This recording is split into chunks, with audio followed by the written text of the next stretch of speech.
Nós vamos de capítulo 13, versículo 1 até o 8. Diz assim: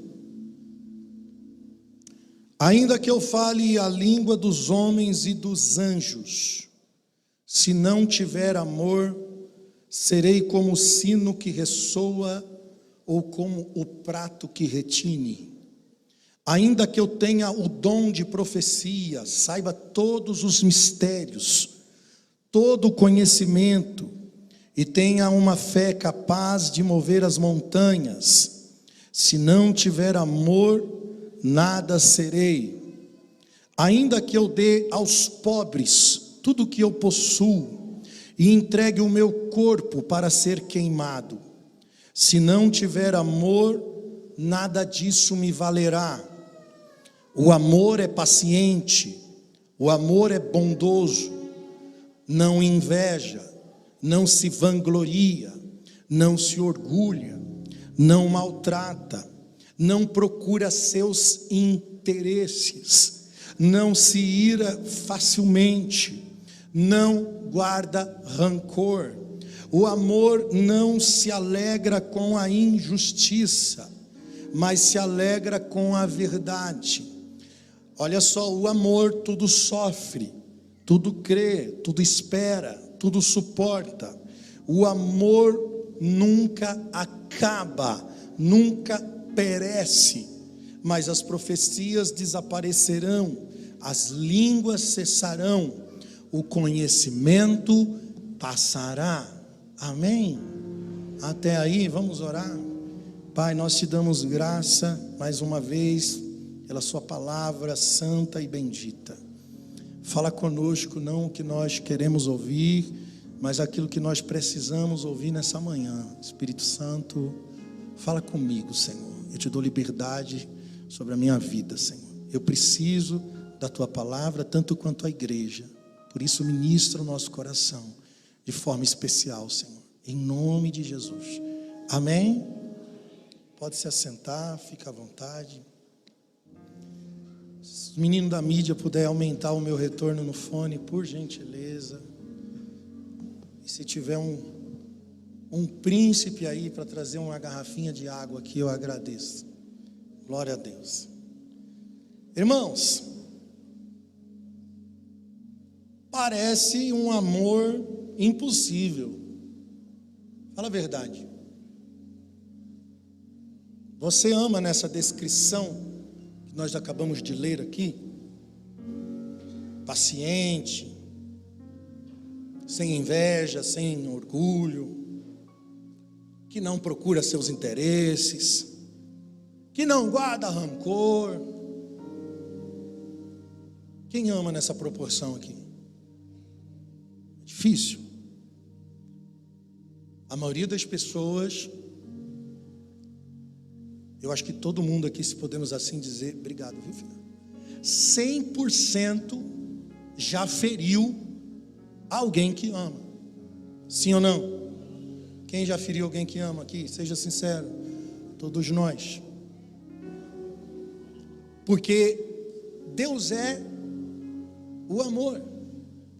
E para você amar através da plenitude de Deus, precisa existir uma evolução, um aperfeiçoamento, um tratamento completo, até que cheguemos à unidade da fé, ao pleno conhecimento, à estatura do varão perfeito que é Jesus. Ou seja, quando nós chegarmos ao lugar pleno da fé, quando estivermos prontos para ir para o céu de glória, nós estaremos amando nessa proporção de amor, porque a definição aqui do amor é a definição de quem Deus representa. Paulo está falando do amor como quem está falando de uma pessoa. Por isso que o amor não acaba, o amor não perece.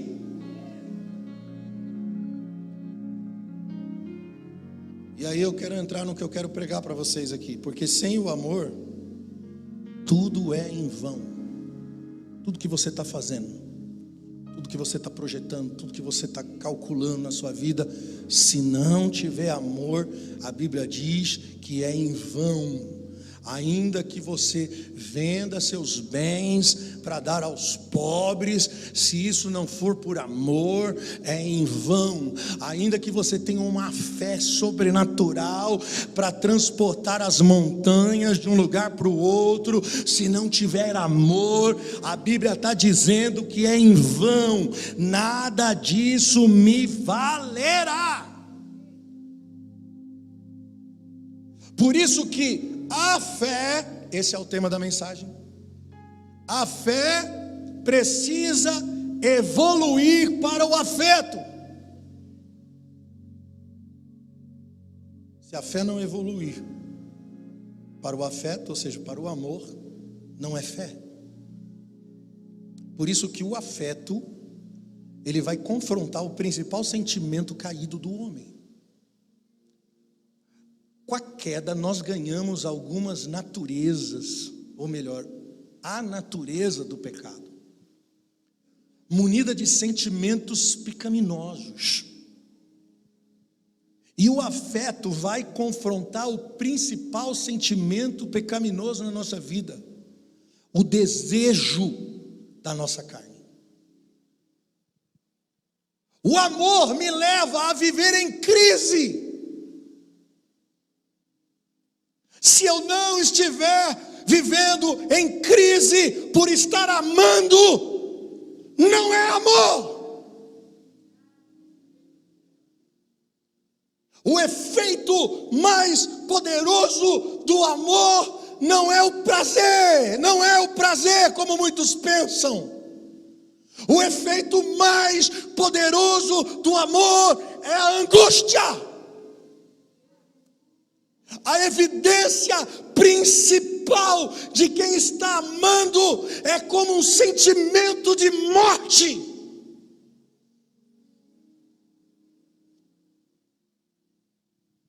Você já ouviu a frase que diz assim: é fácil amar quem te ama? Eu já ouvi.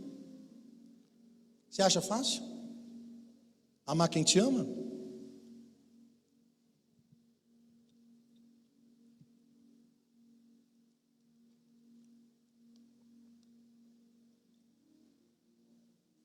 Fácil é amar quem você não conhece. Fácil é amar o próximo, que você não se relaciona. Eu já vi gente falar assim: não, eu vou ganhar o mundo para Jesus. Aí vai para a rua, abraça o mendigo, dá comida para ele, ora, até chora, abraçado lá, chora. Mas posso fazer uma pergunta? Tem coragem de levar para sua casa? Tem coragem de conviver dia após dia? Porque esse amor é muito fácil. O contrário do que as pessoas dizem, que é fácil amar quem te ama, fácil é amar quem não te ama, quem você nem conhece e que nem te conhece. Difícil é amar quem te ama. Porque isso vai te levar às piores crises da sua vida. Isso é desafiador. Vou te fazer refletir. Pensa nas piores crises que você já viveu na sua vida. Volta lá na lembrança sem dor, que você está curado. Envolve alguém que você ama. Estou mentindo? Envolve alguém que você ama. Por isso que é desafiador. Por que nós amamos a Deus? A Bíblia diz que nós amamos a Deus porque Deus nos amou primeiro. Nós fomos chamados para esse desafio. onde alguém nos amou com todos os nossos defeitos, onde alguém nos amou com todos os nossos pecados, onde nós merecíamos a morte, merecíamos o juízo, mas onde habitou o pecado, superabundou uma graça, uma misericórdia, que agora triunfa sobre a justiça. Nós recebemos a graça de Deus, nós somos imerecedores, mas alguém nos amou e provou o seu amor na prática, sem interesse, sem receber nada em troca. Deus não precisa de você, Deus não precisa de mim, Deus não precisa de nenhum ser humano, Ele é autossuficiente. Por isso que Ele fez por natureza. Nós somos infiéis, mas Ele permanece fiel, porque Ele não pode negar a sua natureza de amor.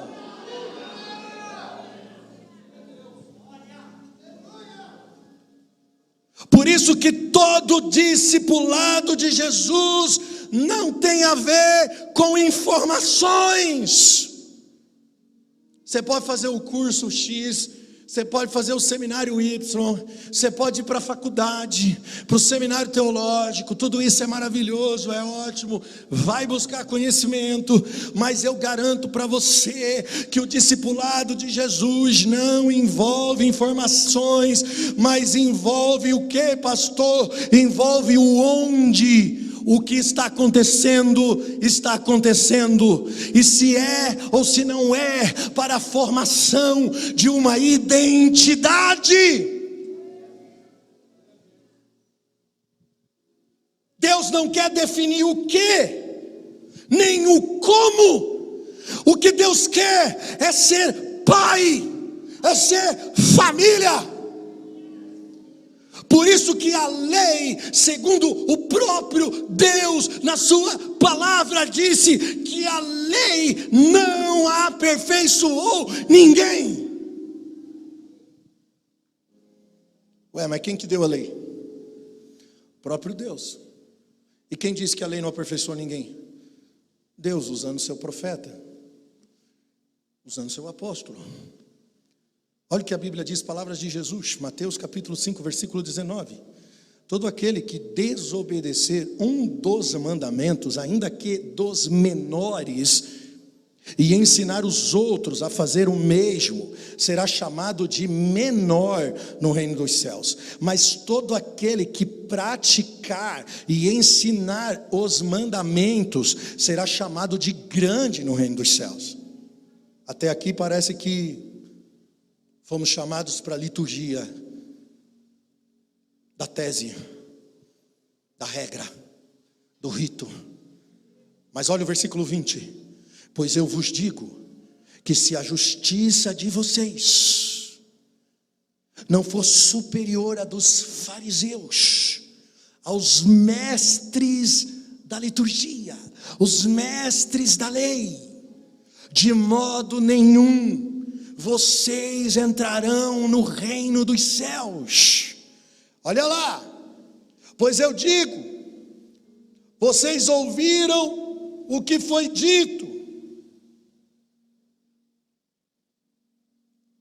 Foi dito aonde? Quando Jesus diz, ouviste o que foi dito por quem? Quem sabe? Por Deus. Quem deu a lei? Ouviste o que foi dito? Ele está falando da lei que foi dada por Deus. Olha aqui, não matarás, está na lei. Quem matar estará sujeito a julgamento. Mas eu vos digo que qualquer que se irar contra o seu irmão estará sujeito ao julgamento.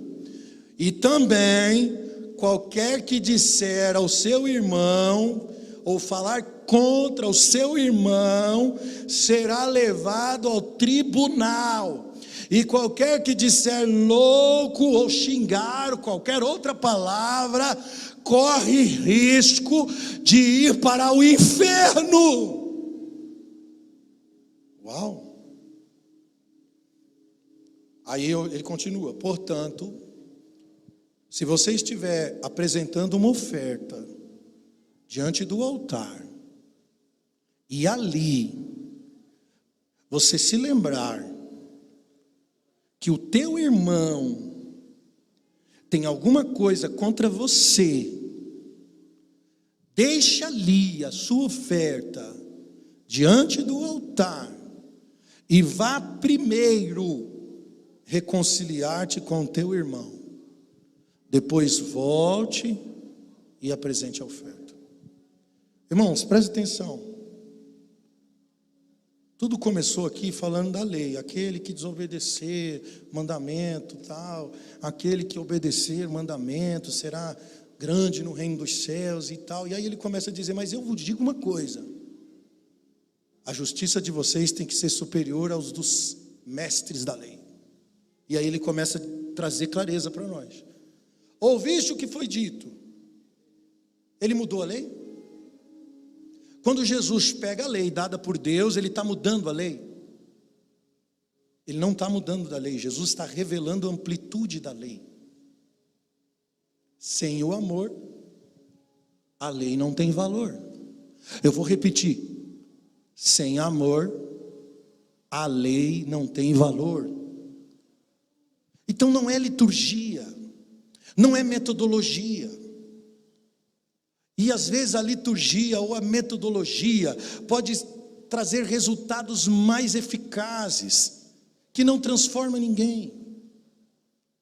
Nós poderíamos buscar métodos de crescimento para a igreja, nós poderíamos aprender com os CEO do mundo, implantar isso aqui na igreja e ter uma igreja de 5.000 membros, ampliar, crescer, voar, buscar estratégias de crescimento e enriquecimento da igreja.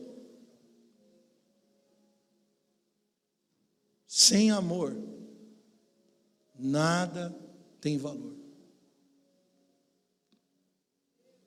Não adianta. Deus deu a liturgia e Ele mesmo disse. Por que deu? Romanos 5:20.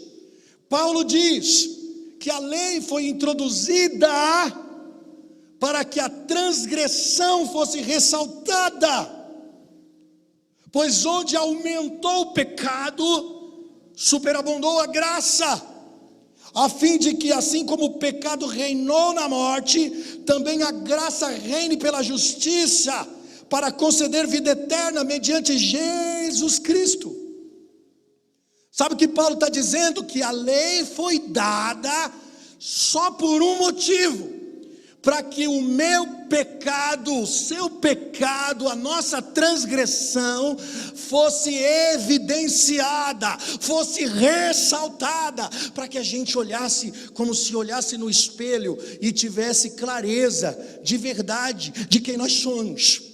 Olhasse para a feiura do nosso pecado, olhasse para a desgraça da lama, da sujeira que nós somos.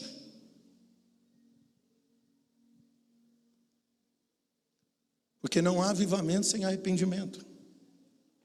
Se eu não me ver, se eu não me enxergar, eu não posso me arrepender. E se eu não me arrepender, não tem porta para o Espírito Santo na minha vida.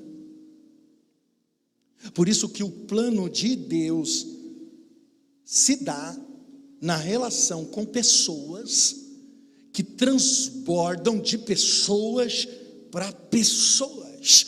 É uma coisa que acontece entre você e Deus e que transborda de você para as pessoas. Você recebe de Deus na relação com Deus e transborda o que você recebeu de Deus para as pessoas à sua volta. A sua relação na vertical transborda para a horizontal. Por isso Jesus vai dizer em João 15:8: meu Pai é glorificado pelo fato de vocês darem muito fruto. E se vocês derem muito fruto, vocês são meus discípulos. Como o Pai me amou, assim eu vos amei, então permaneçam no meu amor. Se vocês obedecerem aos meus mandamentos e permanecerem no meu amor, assim como eu tenho obedecido os mandamentos do meu Pai, em seu amor eu também permaneço. Então eu tenho dito isto, estas palavras, para que a minha alegria esteja em vocês e a alegria de vocês seja completa.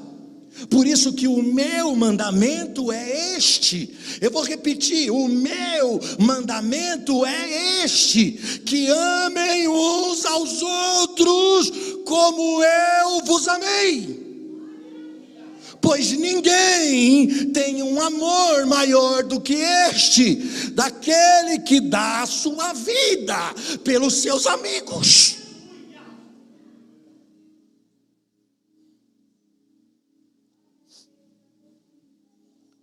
Você percebe que não é regra? Não são rituais nem liturgia, mas é aquilo que me transforma naquele que vai dar a vida pelos amigos. Aleluia. Jesus faz uma explicação da igreja em João 10, 1. E eu quero trabalhar esse texto aqui com vocês. Olha o que Jesus diz: eu lhes asseguro que aquele que não entra pelo aprisco das ovelhas, pela porta, mas entra por qualquer outro lugar, é ladrão e assaltante. Presta atenção, dá uma pausa. Jesus está falando sobre o aprisco das ovelhas, a igreja. Posso ouvir um amém? A primeira coisa que eu percebo aqui é que nada é blindado no reino de Deus. O mal está presente. E foi Deus que criou o mal. Pasme. Pastor, Deus criou o mal. Criou o mal. O próprio Deus disse: eu faço bem e eu crio as trevas. O Jó tentou discutir isso com Deus, e Deus olhou para ele e falou assim: você não estava lá para me dar conselhos, porque você não era.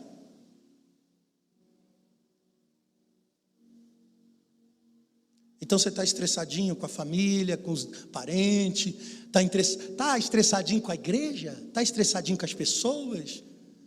Só tem problema aqui, as pessoas, ninguém quer nada com nada, só irmão fala mal do irmão, irmão que se levanta aqui, outro que não olha na cara do irmão ali. É no trabalho, é na família. Está estressadinho? Que a igreja é perfeita. Irmãos, no início, a igreja era composta de duas pessoas, Adão e Eva. E o pastor, que também era o pregador, era o próprio Deus. Você imagina só um culto com duas pessoas, o próprio Deus vinha todo dia fazer a ministração do discipulado, do ensino para aquelas duas pessoas. De repente, num período ali de 24 horas, deu tudo errado. Deu ruim.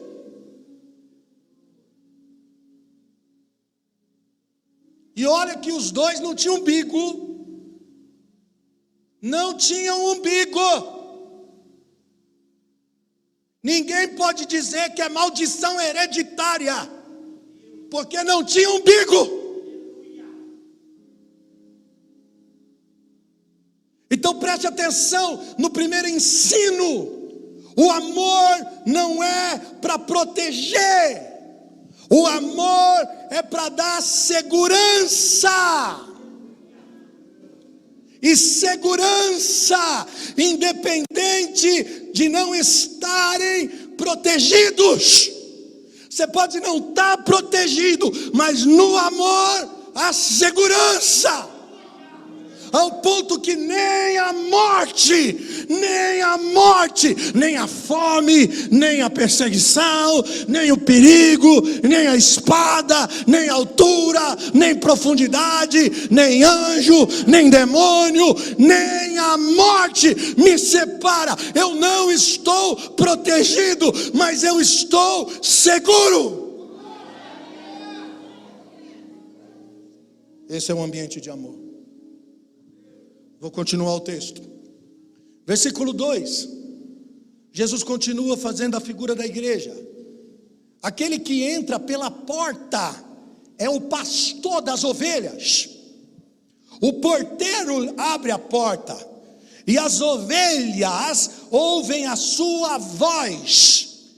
E ele chama as suas ovelhas pelo nome e as leva para fora. Depois de conduzir para fora todas as suas ovelhas, vai adiante delas e estas o seguem, porque conhecem a sua voz. Presta atenção. A relação do pastor e da ovelha é uma relação de orientar, não de proteger. O Espírito orienta. O Espírito Santo nos convence do pecado, da justiça e do juízo. Ele nos orienta e ainda te leva para o deserto para ser tentado.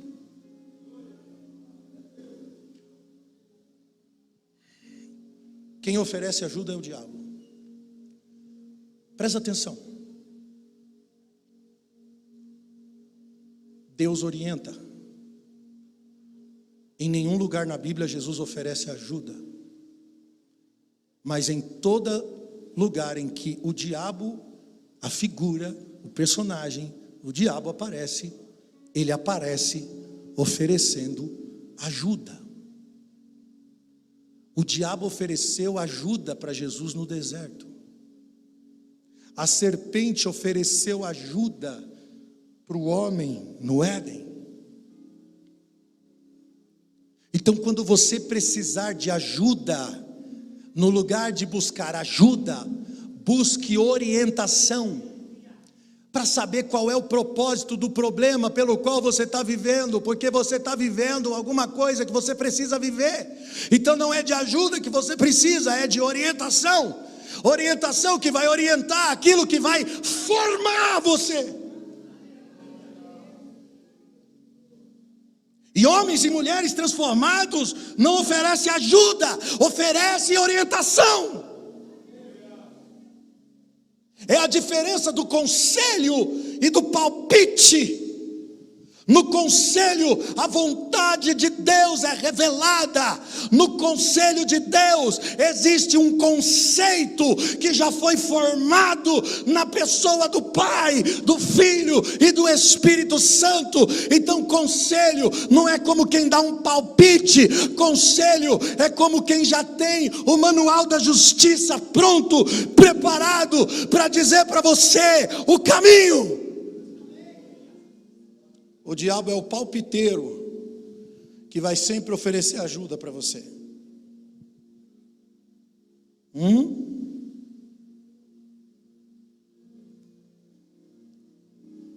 O Espírito Santo me foi dado para me colocar dentro do conselho onde tudo já foi resolvido. Aí quando eu dobro o meu joelho para orar, eu não peço mais a opinião de Deus. Não. Por quê? Porque eu estou vivendo dentro do conselho de Deus. E quem vive dentro do conselho de Deus não precisa pedir opinião de Deus, porque já tem o conselho de Deus. Você já sabe de onde veio e sabe para onde está indo. Você tem a sua identidade restaurada, confirmada nos planos eternos. Aleluia. Pastor, mas e aquele texto que diz: pede-me e te darei as nações por herança, e a terra por sua possessão? A Bíblia não é pede, o que bate, recebe, pá. Essa palavra é para quem já está dentro do conselho. Para todas as pessoas da Bíblia que Deus disse, pede-me, eram pessoas que já estavam dentro do conselho. Davi era um homem segundo o coração de Deus. Eliseu chegou para Elias e falou que era a porção dobrada do Espírito que está sobre ti. Cara ousado. Não quero a unção de Elias, não, quero a unção dobrada do Elias. Pensa num cara que enxerga longe. Eliseu.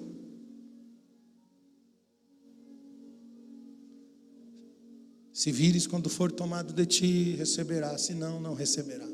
Aí daqui a pouco os dois estão caminhando, atravessando o Jordão. Aí um redemoinho, uma carruagem de fogo, pá, leva o Elias e a capa cai nas mãos do Eliseu. Faça um pedido antes que eu seja tomado de ti. Eliseu pediu o quê? Fama, glória, riqueza, prazer. Não, o cara olhou para o profeta Elias e falou, eu quero a unção. Só ouve de Deus, pede-me o que queres que eu te faça, quem já está dentro do conselho. Onde dois ou mais se reúne, conselho em meu nome. Sozinho eu proclamo, mas em um conselho eu estabeleço. Por isso que a teologia é uma teologia de afeto. É uma relação inquebrável, é uma relação incorruptível, que é construída entre você e o Criador, e também com as pessoas à sua volta, onde a vontade de Deus se revela, onde a sua voz é ouvida, onde o seu conselho prevalece.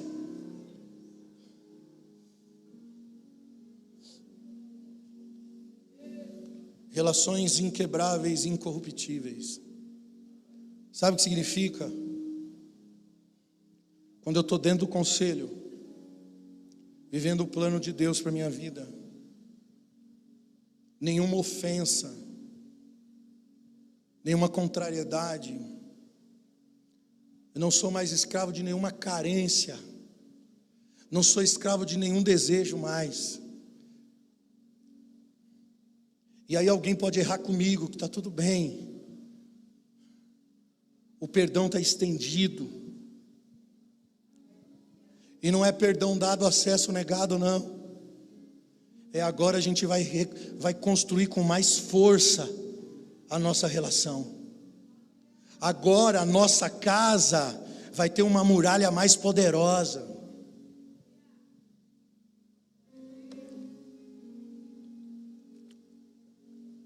Relações inquebráveis, incorruptíveis. Irmão, se você sentar com o vovô, com a vovó que viveu a vida toda juntos,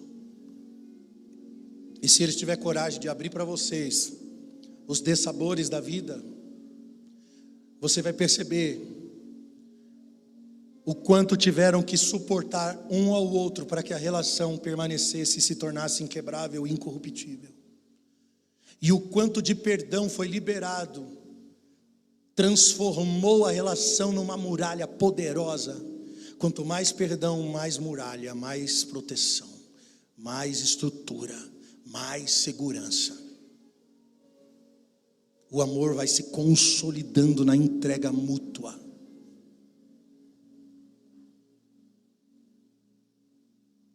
Porque é onde a vontade de Deus se revela. Olha o versículo 5, Jesus diz: mas nunca essas ovelhas seguirão um estranho.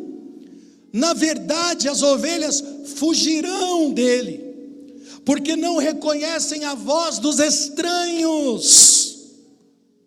Escute, nós estamos vivendo os últimos dias da igreja,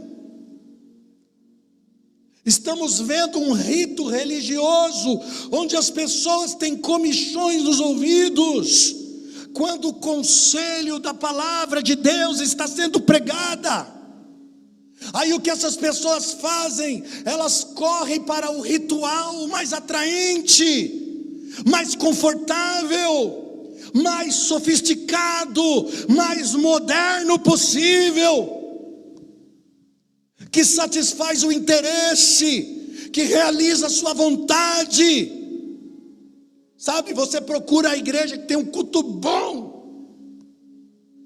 O que é um culto bom? Um culto bom é um culto com muita música bem produzida, um telão de LED, muitos efeitos especiais, cadeira confortável, ar-condicionado, boa estrutura, profissionais falando, cantando. Posso falar uma coisa? Quem precisa de culto bom é crente ruim. Posso ouvir um amém? Amém. Crente bom não precisa de culto bom, não. Não, crente bom, ele vai no culto ruim, que é para ajudar o culto a ficar bom,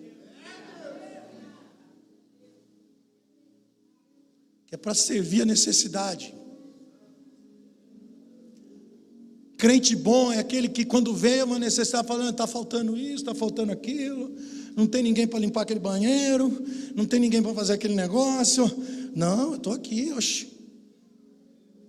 estou aqui, ninguém, e não preciso ser visto.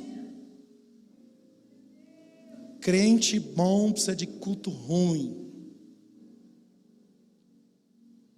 Agora o crente ruim, ele vai procurar o culto bom, a melhor estrutura,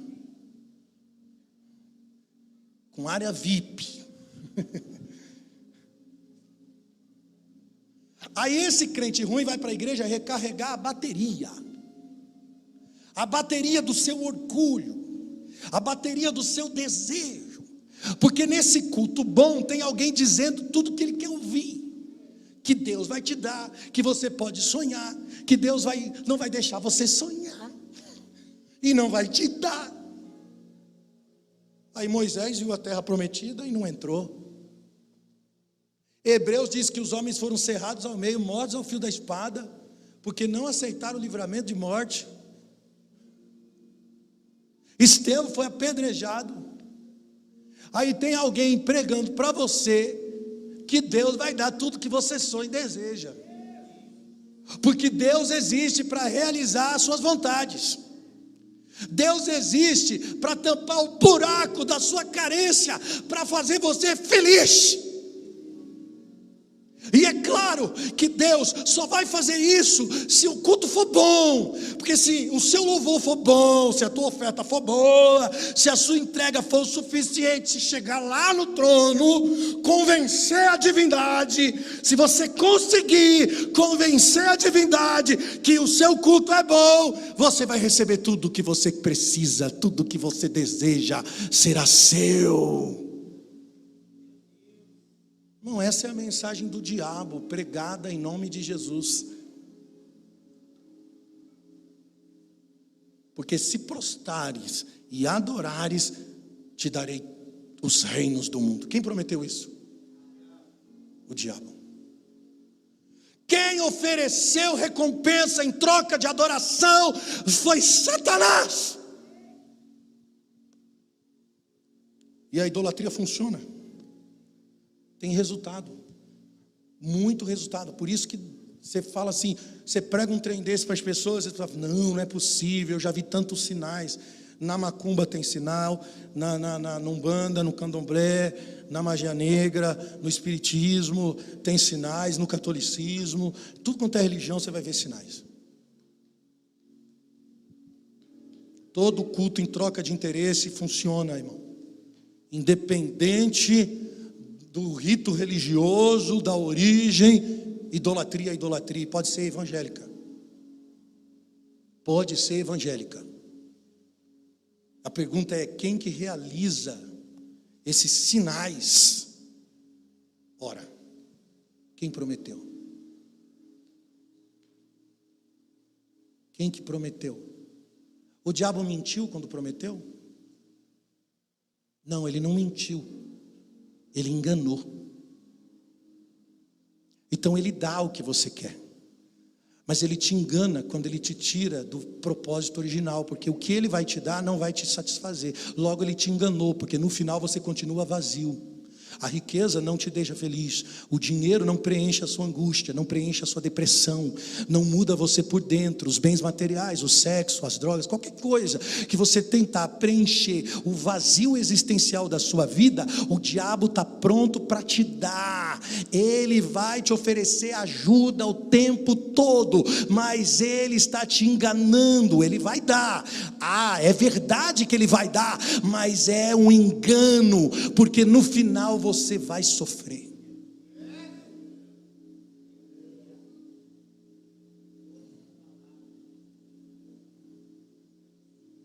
Agora olha que interessante, Jesus veio falando, eu sou a porta das ovelhas, tal. Aí no versículo 6, Jesus diz assim, e Jesus usou essa comparação. Qual comparação? O pastor, as ovelhas e o ladrão.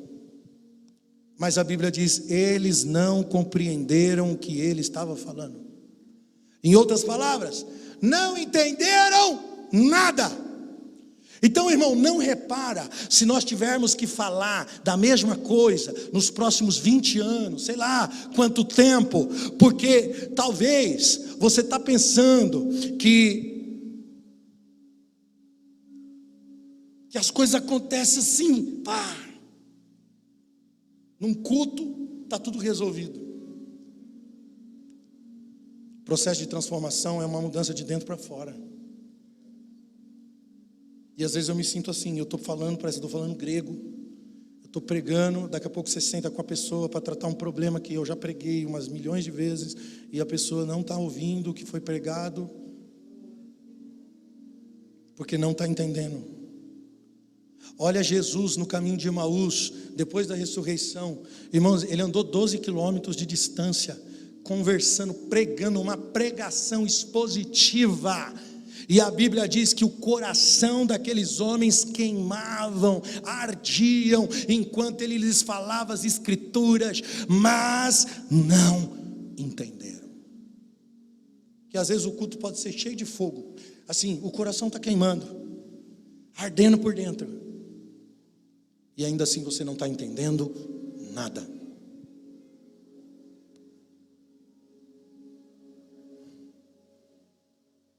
Olha o versículo 7. Então Jesus afirmou de novo.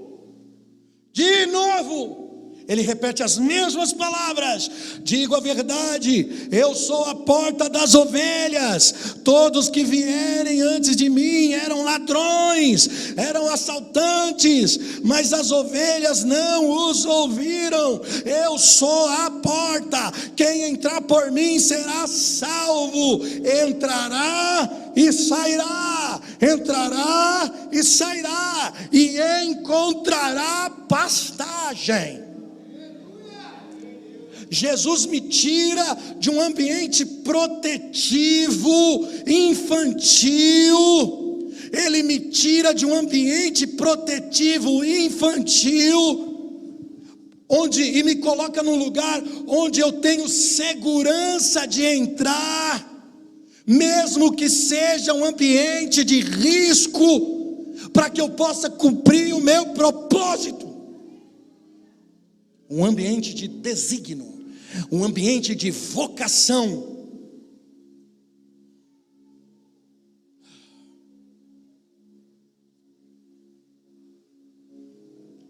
Olha o versículo 10. O ladrão, ele vem apenas para roubar, matar e destruir. Mas eu vim para que vocês tenham vida e a tenham plenamente. 11. Eu sou o bom pastor, e o bom pastor é aquele que dá a vida pelas ovelhas. Presta atenção, na pedagogia do ensino de Jesus, no campo do pastor, tem o ladrão, tem o mercador e tem o lobo. Versículo 12, olha lá.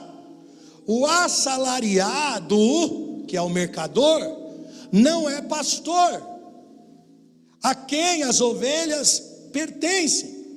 Assim, quando vê o lobo, então ele abandona as ovelhas e ele foge quando o lobo as ataca. Ele foge porque ele é um assalariado e realmente não se importa com as ovelhas.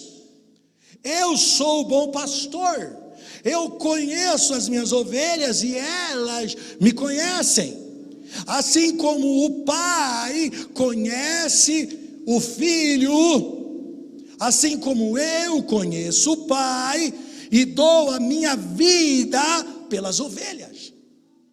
Olha só, irmão, isso aqui vai terminar numa relação de afeto de pai e filho. É uma relação de afeto que nos leva a um nível de conhecimento que o filho tem do pai e que o pai tem do filho. Então presta atenção, a vocação pastoral não é para proteger a ovelha, mas é para levar a ovelha a um nível de conhecimento do pai com o filho, em amor. Olha o tamanho do nosso desafio, irmãos.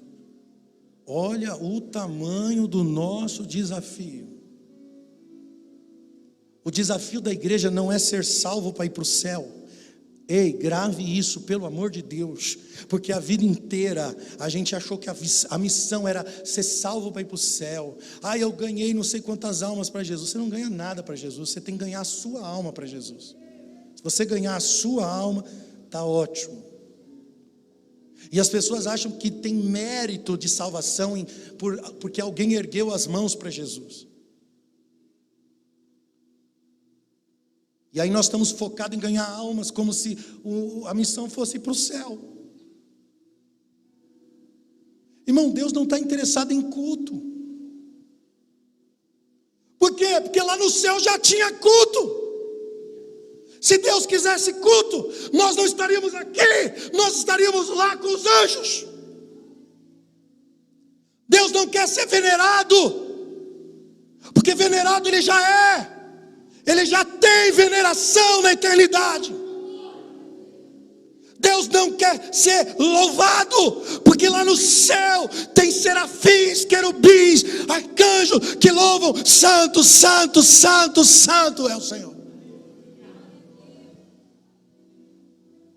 O que Deus quer então? Deus quer ser reconhecido como Pai e não como Deus. Eu vou repetir: Deus quer ser reconhecido como Pai e não como Deus, porque Deus é um Pai que quer ser conhecido pela família.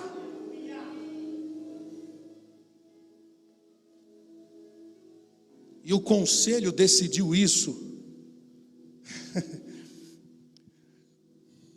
Por isso o conselho do Pai, do Filho e do Espírito Santo decidiu que o unigênito iria sacrificar a própria vida para dar condição de outros se tornarem filhos de Deus. O conselho decidiu que o unigênito se tornaria primogênito entre muitos irmãos, para formar uma família de filhos. Por isso nós não somos agregados, nós não somos bastardos. O sangue de Jesus me ligou, me transformou, me deu o DNA do reino de Deus.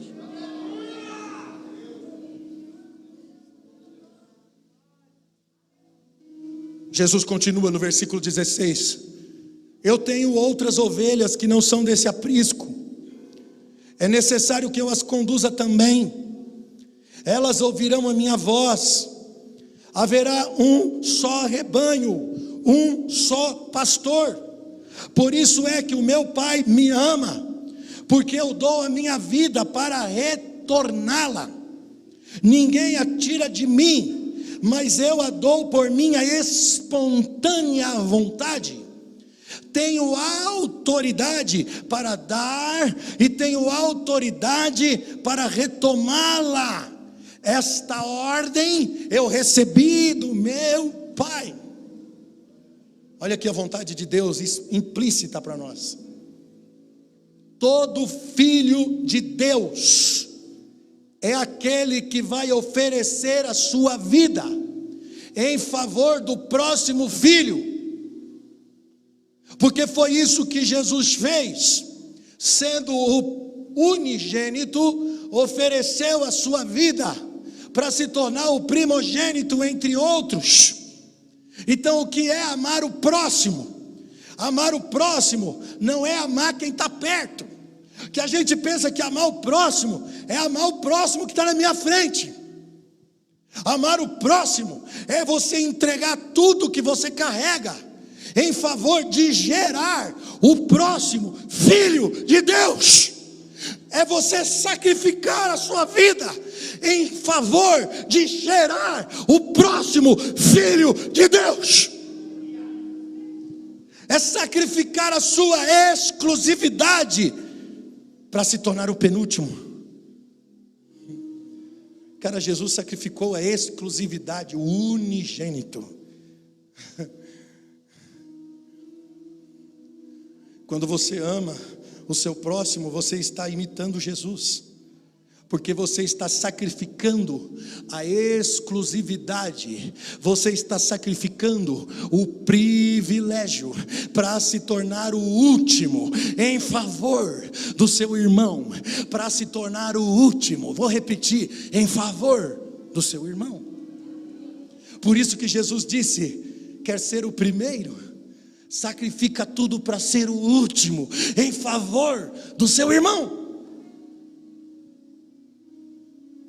É um processo que me transforma, não é uma atividade religiosa, está entendendo, irmão?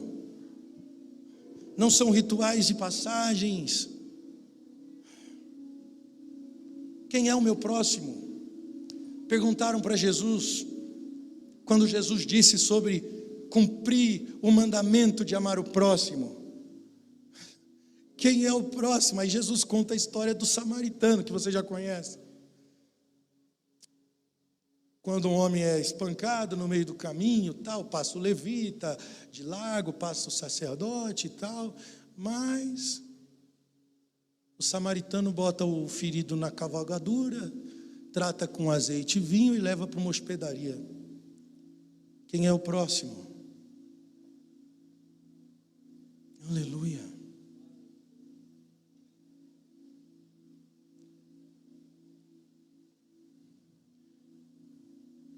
O próximo é aquele que eu vou oferecer a minha exclusividade.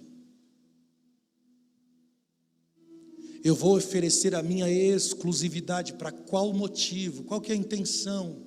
O que me move em oferecer a minha exclusividade? Em favor de gerar uma nova relação, onde vai nascer mais um filho de Deus, mais um irmão de Jesus, e eu me torno o último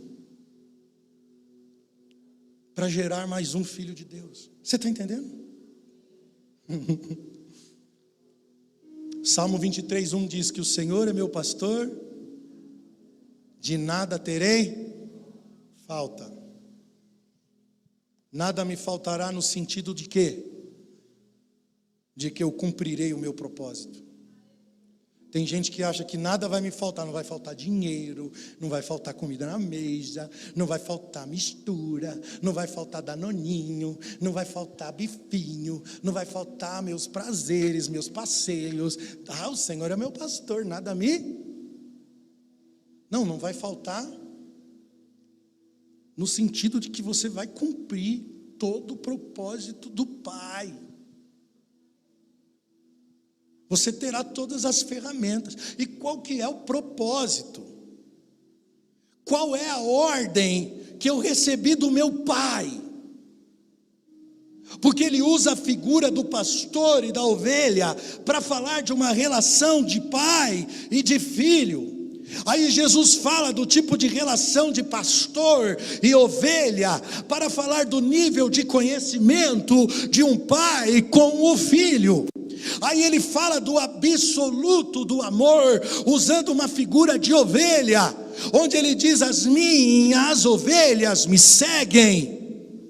O pastor não é cuidador de ovelha, o pastor tem a responsabilidade de transferir para a ovelha a natureza da sua vocação. Por isso o pastor não cuida da ovelha, ele dá a própria vida pela ovelha, transmitindo para a ovelha o espírito da sua vocação. Então não é dar a vida no sentido de privar a vida do outro. Presta atenção, você vai entender. Você não dá a vida por alguém para privar alguém de sofrimentos ou coisas desse tipo. Você dá a vida para gerar no outro uma consciência de caminho, onde o outro também dará a vida. 2 Coríntios 5,14, Paulo diz: pois o amor de Cristo nos constrange, porque estamos convencidos de que um morreu por todos, logo todos morreram. Um morreu por todos, logo todos morreram.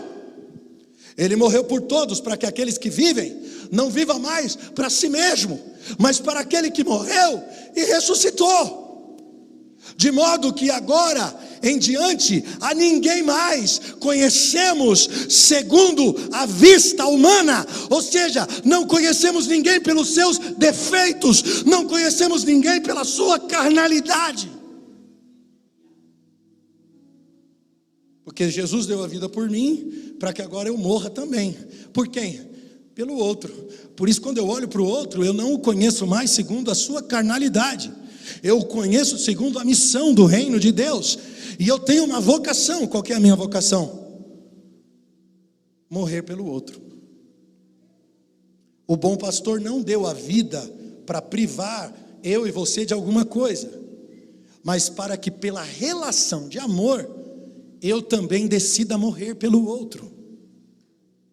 A criação, escute, a criação só foi possível porque Jesus foi o Cordeiro de Deus sacrificado antes da criação.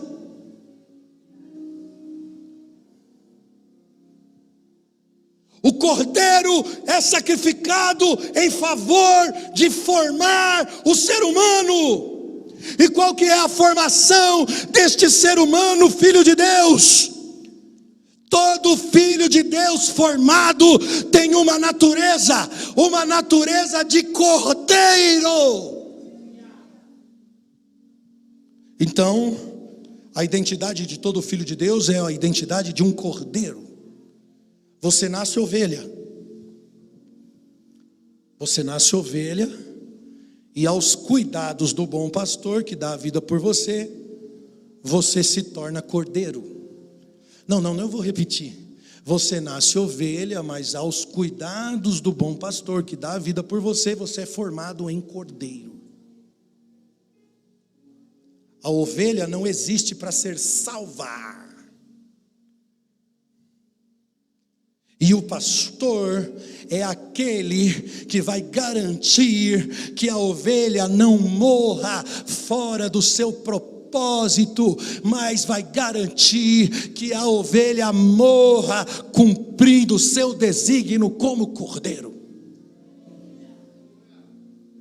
O pastor está guiando a ovelha no seu caminho. As ovelhas ouvem a minha voz e me seguem, disse o bom pastor. Qual é o caminho do pastor? O caminho do pastor é dar a vida pela ovelha. E qual é o caminho da ovelha que segue o caminho, que ouve a voz do pastor? Se tornar cordeiro, Porque o pastor deu a vida pela ovelha, e agora a ovelha se torna cordeiro que morre, que sacrifica, porque a ovelha, quando dá a vida, se torna cordeiro. Por isso que o pastor orienta a ovelha em um caminho de sacrifício.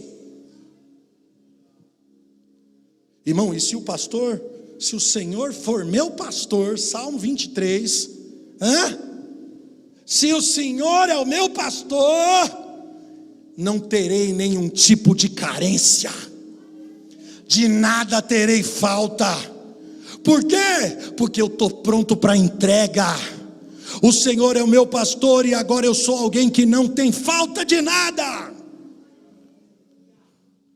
Pois é só quando eu me torno completo que eu posso ser cordeiro. Irmão, quem tem medo da morte não é aperfeiçoado no amor. Tem medo de morrer, não é aperfeiçoado no amor.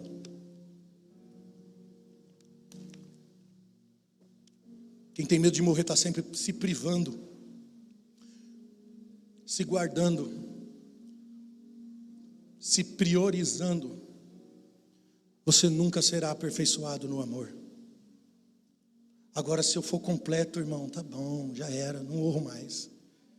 Quem está morto em Cristo viverá com Ele para sempre. Completo, eu não faço mais nada por necessidade.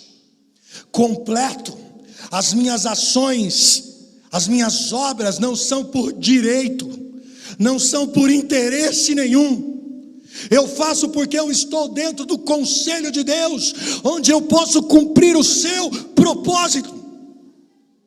Vamos entender a cena do lobo, irmão, do mercenário e do ladrão. Quem que é o lobo dentro da cena? Quem é o lobo? Quem é o lobo? Quem sabe quem é o lobo? Quem? Não ouvi. Quem acha que é o diabo? Presta atenção. O lobo pode ser você. A última pessoa que o lobo é o diabo. Porque às vezes você acha que está amando, mas você não está amando. Você precisa. Isso se chama amor de lobo. Seu amor vem do estômago. O lobo não é a figura do diabo. Tiago 3,15. A sabedoria essa sabedoria não vem do alto, porque ela é terrena, animal e diabólica. Se é animal, é instintiva. Então o lobo representa tudo que é instintivo. Irmão, o lobo é aquele que sai para trabalhar todos os dias, para trazer o sustento para a família. Se tem um trem honesto, é o lobo.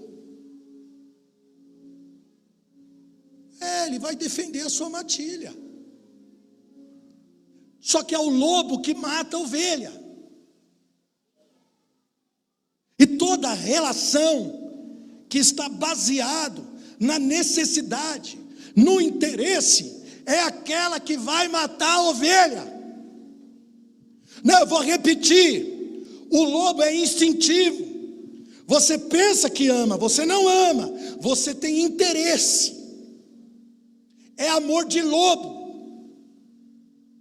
E todo amor de lobo é baseado na necessidade. Porque é instintivo.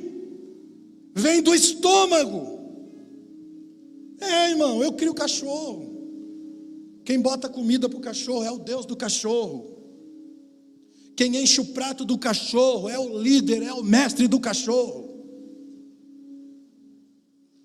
Isso é amor de lobo. Agora, o que o lobo tem em comum com o pastor? A ovelha. O pastor é o que tem uma relação de amor com a ovelha. O lobo é o que tem uma relação de necessidade, de carência e de interesse com a ovelha. Tem gente, presta atenção, que não ama a sua família. Você precisa. Não ama a sua esposa. Não ama seu marido. Você sustenta esse casamento porque você não tem outra opção e porque você precisa. Tem gente que não ama seus amigos, não ama seu trabalho, não ama seu ministério. Você precisa deles. Você é um lobo crente, irmão, um lobo crente, cheio de sabedoria humana, que é animal. Tudo que você move, que você faz, tem uma carência, tem um interesse por trás disso. Vocês podem dar um glória a Deus, pelo menos me ajuda aí. E o mercenário? O mercenário é o negociante. A diferença do lobo é que ele é honesto. O mercenário não.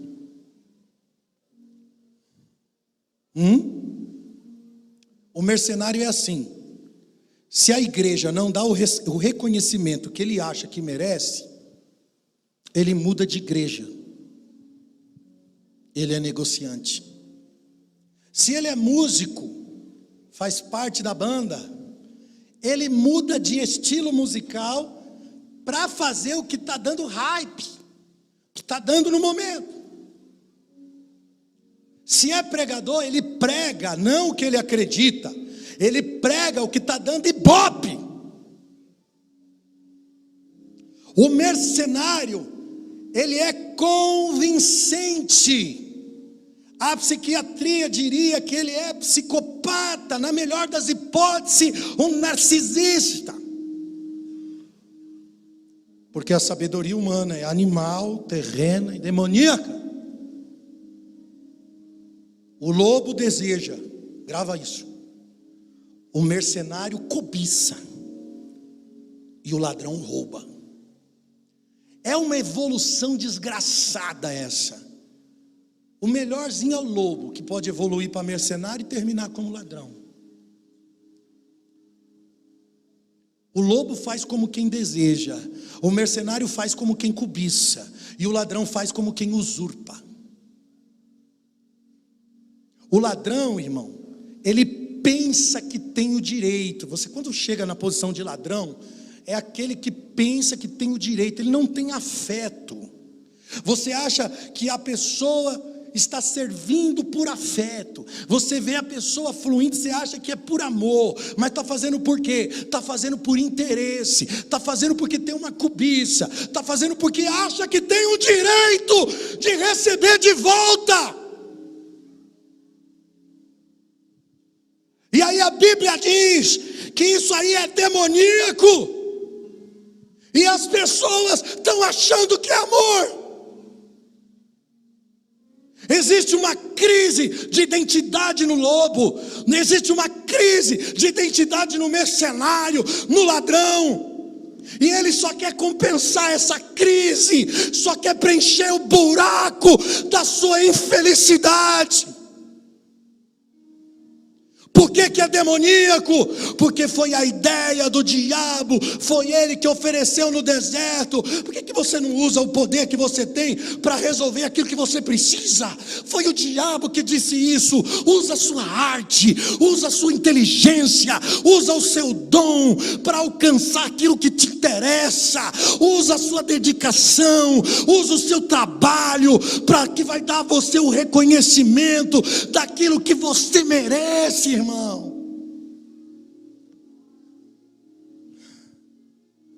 Aí quando você faz e não recebe, você vai evoluindo de lobo, mercenário, até se tornar o ladrão. Você quer andar com gente que te admira, você quer ter a igreja do tamanho que você sonha. Se ele não te vencer no teu desejo para te tornar um lobo, ele vai tentar você no seu interesse, para te tornar um mercenário, e se ele conseguir, ele vai também te tentar, para que você ache que tem direito, e aí sim você vai se tornar um ladrão. Irmão, eu posso passar por tentações em várias áreas das minhas fraquezas, mas eu vou te falar uma coisa, a tentação no seu sentido mais amplo é: salva-te a ti mesmo. Corre por você mesmo. Ei, ninguém te valoriza. Salva-te a ti mesmo. Briga por seus direitos. Porque para você é difícil ser cordeiro, você não tem essa natureza. Você não sabe o que é se tornar o último por amor.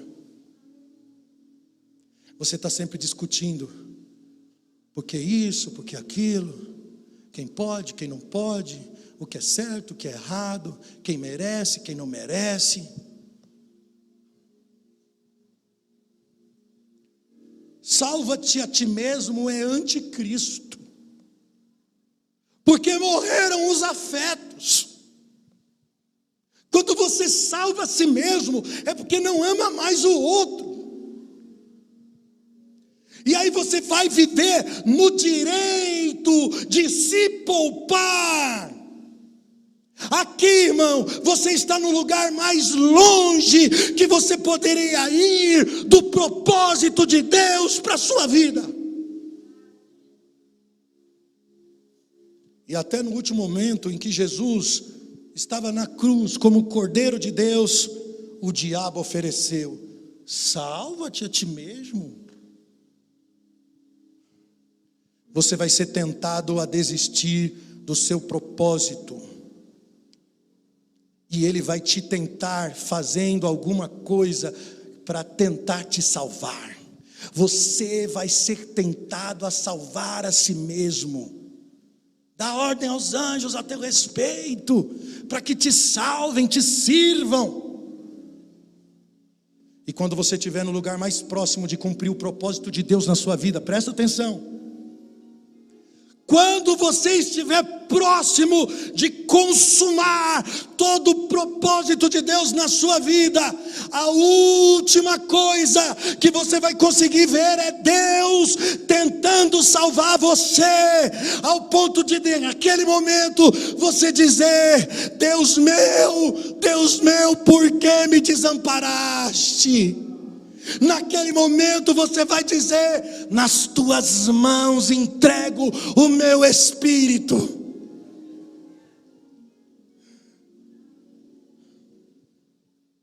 Enquanto não conseguirmos ser com a vida a oferta em sacrifício em favor dos nossos irmãos, nós não sabemos nada a respeito do que é o amor, pois o amor é o reflexo de uma oferta espontânea. Você não oferta porque precisa, você não oferta porque busca reconhecimento, você não oferta porque é satisfeito na relação, não é porque o outro merece, não é porque você contempla um interesse naquilo que você entrega, não é para você ter mais os seus direitos satisfeitos naquilo que você faz. Você não faz mais nada por carência, a sua oferta se torna absolutamente espontânea. A minha vida dou, disse Jesus, espontaneamente. Eu tenho poder para dar e poder para tomar. Aleluia. A minha vida a dou espontaneamente. Cara, isso é amor de verdade.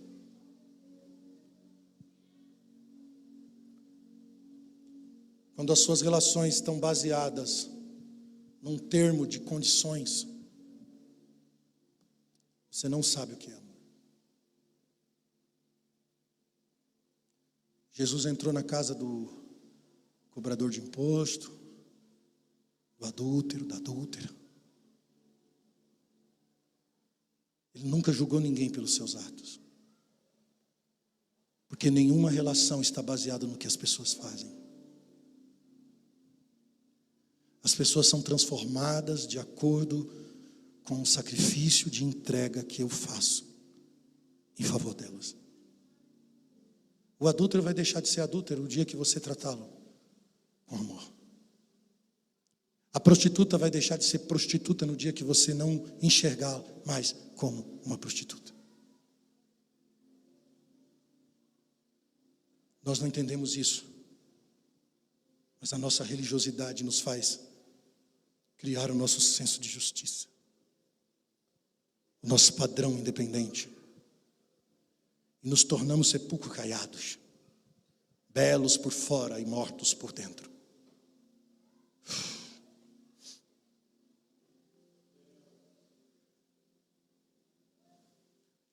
Deus nos chama para uma relação.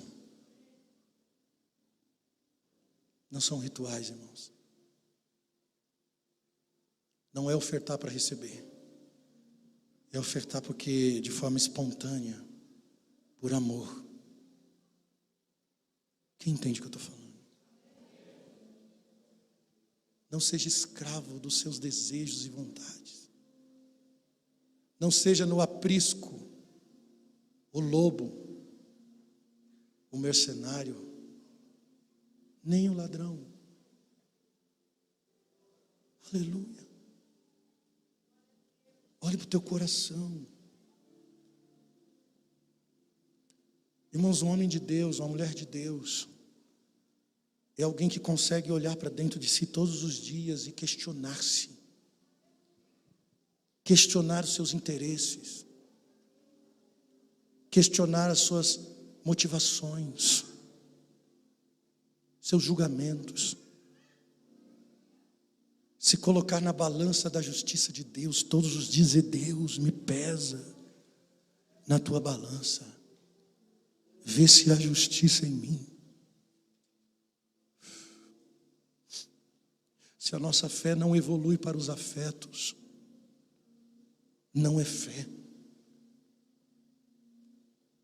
Eu quero despertar essa igreja a uma evolução de fé.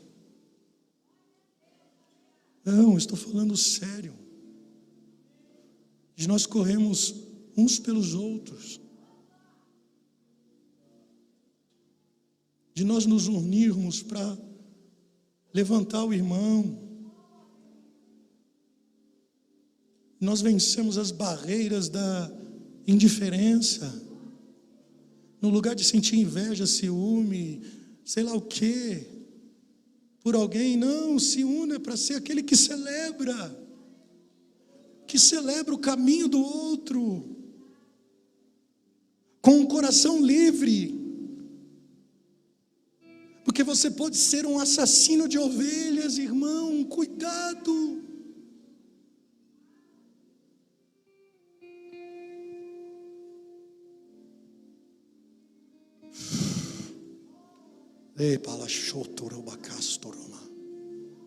Fica de pé comigo.